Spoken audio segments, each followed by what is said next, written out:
दोस्तों राधे राधे। मैं हूं संगीता यादव, अपने यूट्यूब चैनल पे आप लोग का स्वागत करती हूं। ये विवाह गीत लाई हूं, कैसा लगे कमेंट बॉक्स में बताना। अच्छा लगे तो लाइक सब्सक्राइब जरूर करना। पूर्वई से डोलिया पश्चिम भये बाबा लगी गए चार कार हो। पूर्वई से डोलिया पश्चिम भये बाबा लगी गए चार कार हो। जब डोलिया पहुँचई परवा के तरवा पीपर के पाती झरी जाई हो। जब डोलिया पहुँचई परवा के तरवा पीपर के पाती झरी जाई हो। दुआरे से पापा हो रोई रोई पूछई कहाँ गई बेटी हमार हो।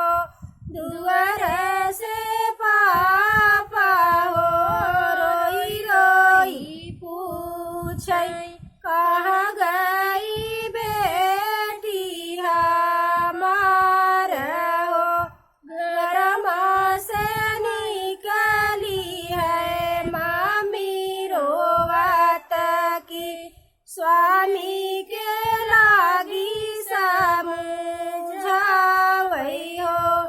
घरमा से निकली है मामी रोवत की स्वामी के लागी समझावई हो।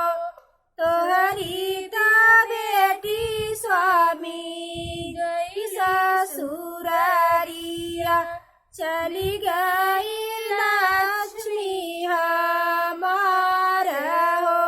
तोहरी ता बेटी स्वामी गई ससुरारिया चली गई लक्ष्मी हमार हो। दुआरे से भैया हो रोई रोई पूछई कहाँ गई बहिनी हमार हो। दुआरे से भैया हो रोई रोई पूछई कहाँ गई बहिनी हमार हो। घरमा से भाभी हो हंसत की निकली भैया के लागी समझावई हो।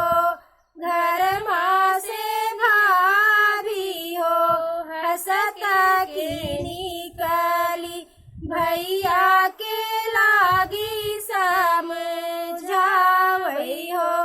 तोहरी बहिनिया स्वामी गई ससुरारिया चली गई